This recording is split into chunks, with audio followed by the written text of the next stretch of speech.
were ever asked by a law enforcement officer, where were you on January the 6th, 2021?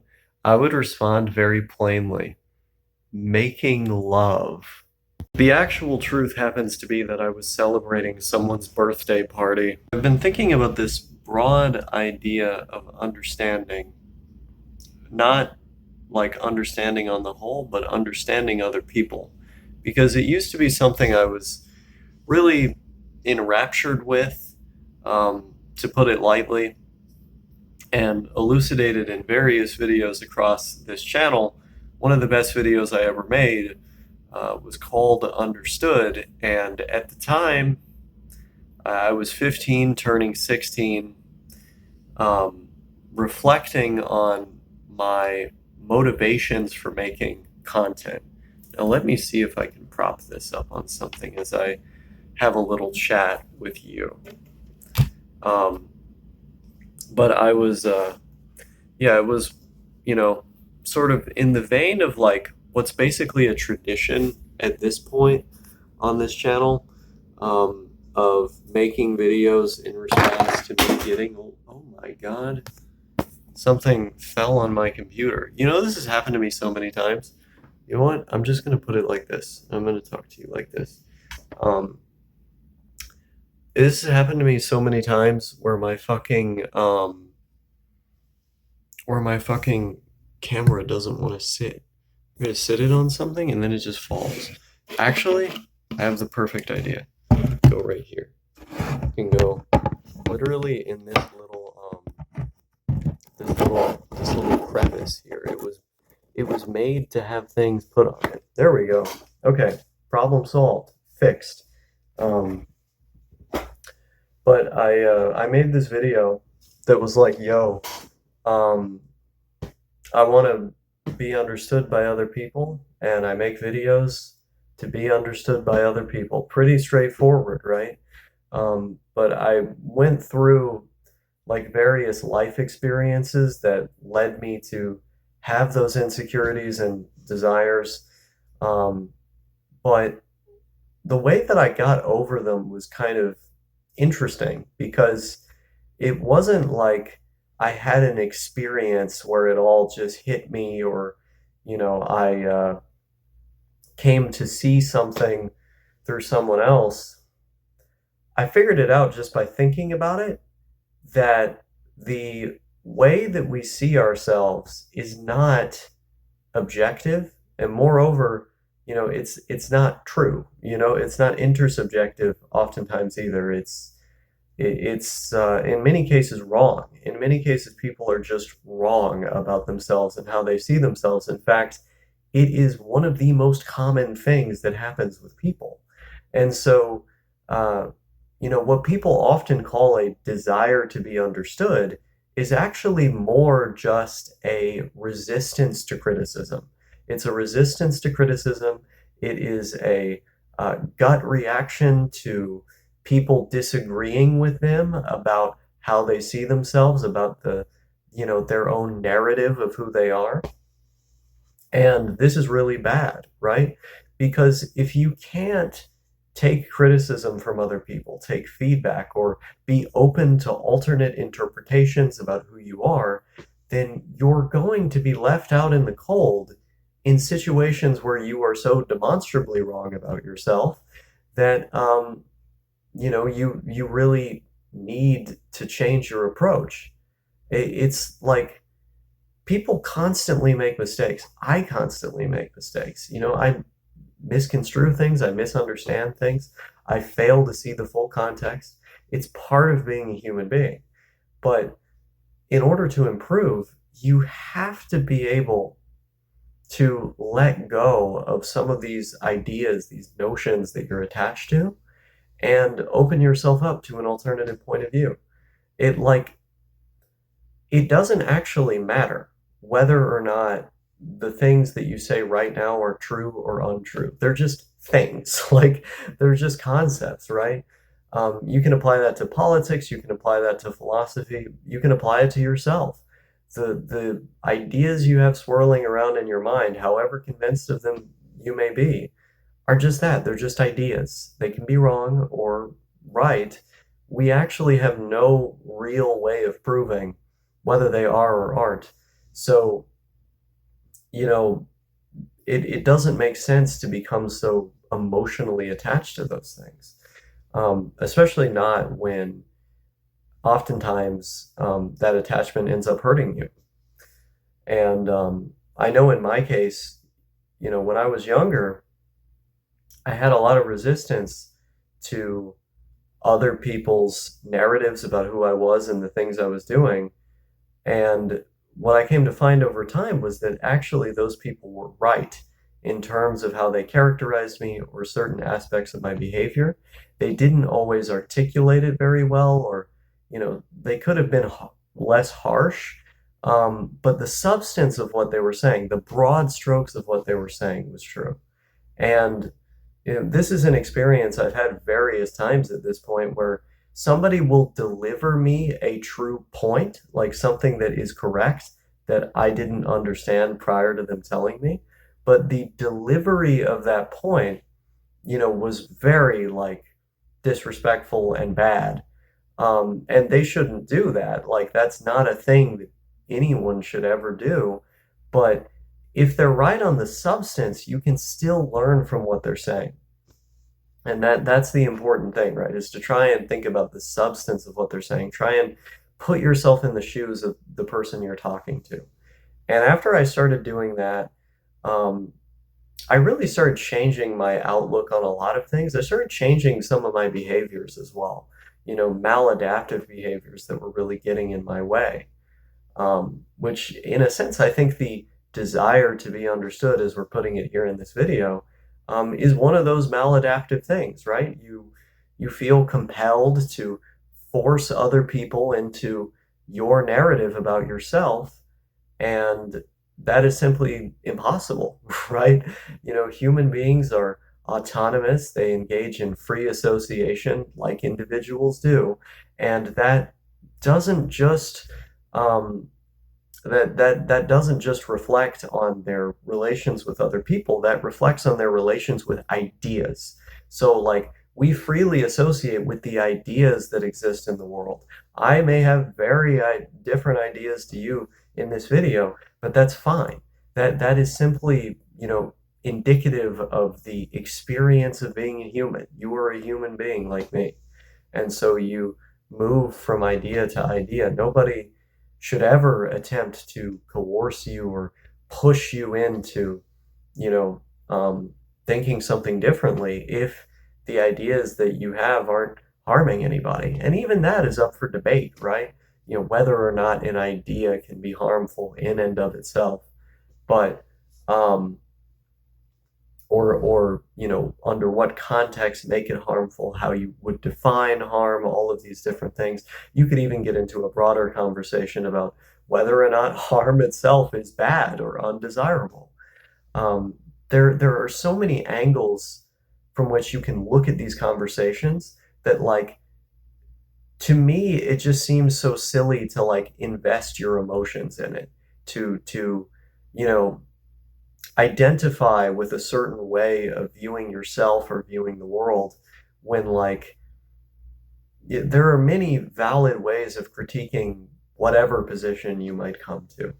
Um, and I think all of those different ways of looking at things should be explored, right? It's not to say that I don't have things that I believe in on principle. I certainly do, but I'm very open to discussing that and to looking at it from the other side's point of view, engaging with their literature or with their ideas.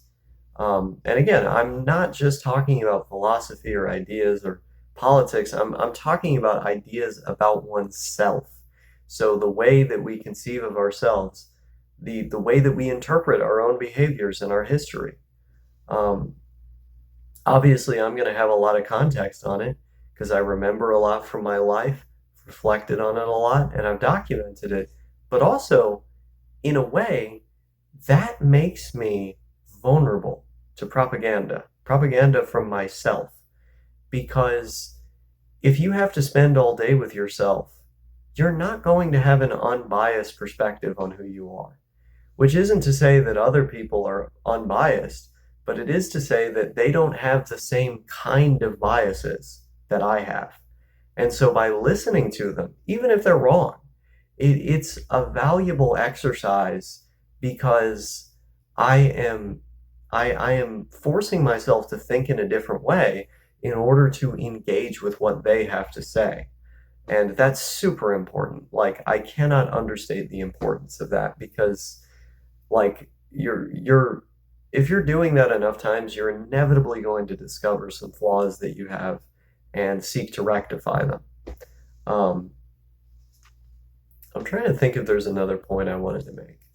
Yeah, I mean, really, that's the main thing. This idea of understanding oneself or, you know, wanting to be understood by others, I think it's kind of a misnomer because, like, the understanding that you demand from others is not actually understanding that you're demanding from them. It is an adherence to your point of view about yourself. And that's not really understanding as much as it's um, dogmatism, right? You're trying to be dogmatic in your belief and push it onto other people. But oftentimes our beliefs are wrong, especially about ourselves, because it is extremely difficult, if not impossible, to see oneself. Um, but I think it's a noble endeavor to try and see oneself as best as they possibly can, to try and, you know, get as approximately close as they possibly can to objectivity. You know, that's my goal. I know I'm never going to get there, but I'm going to fight until my dying breath to see things as objectively as I can. Try to get to the closest approximation of truth as I possibly can. That's important to me. Um, you know, I really don't like this feelings-based culture that we have. You know, this idea that, you know, somehow a person's feelings take precedence over the fact of the matter. That's a really toxic thing. I'm not trying to go full Ben Shapiro here and go facts don't care about your feelings, but like they kind of don't, right? And it's better to have a factual perspective on things than it is to have an emotional perspective on things. Because at least if you're working within the confines of reality, you can seek to change it or to, you know, change yourself within that context, which is super important. Um, but I also think that it's the mark of a good person to be able to tell the truth because long-term fulfillment is always going to be more important than short-term pain. You know, those people that had the stones to tell me that I was wrong about myself during that time when I was more sensitive about how other people saw me, when I had these desires to be quote unquote understood by others, as I used to put it, um, I still had people that were willing to say, no, fuck you and everything you think that you know. That you don't know shit. And I'm going to tell you why. I'm really thankful for those people because they ended up being right in the end. And I would have gone through a lot more pain and hardship if I hadn't taken their words to heart. Um, and that is what true compassion and care for another person looks like. Because if you focus on that emotional world and you seek to prevent people's short-term negative emotions from arising while compromising the truth, you know, in pursuit of that, then what you're going to do is set them up for a future where they end up being in a lot of pain because they didn't hear the truth. They didn't engage with the ideas. Again, even if you're wrong, they didn't engage with the criticism and think about it. So, you know, they had no chance of helping themselves. Um, but if you really sincerely believe in what you're saying, you got to say it, right? Because otherwise, something wrong is going to continue to go on with them and they're going to suffer more. Um, and so true compassion looks past those short-term feelings of disappointment or distress in order to help the other person procure uh, long-term fulfillment, right? Long-term happiness. That's just part of being a homie, right? That's part of being a good friend. Is you call people out on their BS. You gotta call people out on their BS. It's like that's a true mark of being a real one. If you do that, you're a real one. So I'm putting that out there, the respect. You know what I'm saying? But yeah, yeah. In short, that's how my perspective changed over time. This happened for me like over 2 years ago now. I've been thinking like this for a while at this point. Um, three and a half, maybe 4 years. Um, yeah, it's wild to think about, right? The ways that our views can change. But in this case, it was a very positive development because if you end up going along with every notion that you have about yourself and never questioning it or criticizing it, um, and then seeking to make everyone else, quote unquote, understand that those views, then you're going to be fighting the ocean. You are not just doing like an uphill climb, it's like you are literally attempting to push back each successive wave that the ocean throws at you, and that's not going to happen, right? Um, you're just going to wash back up on shore, and it's important to remember that because if you don't, you are going to live a very futile and insignificant existence.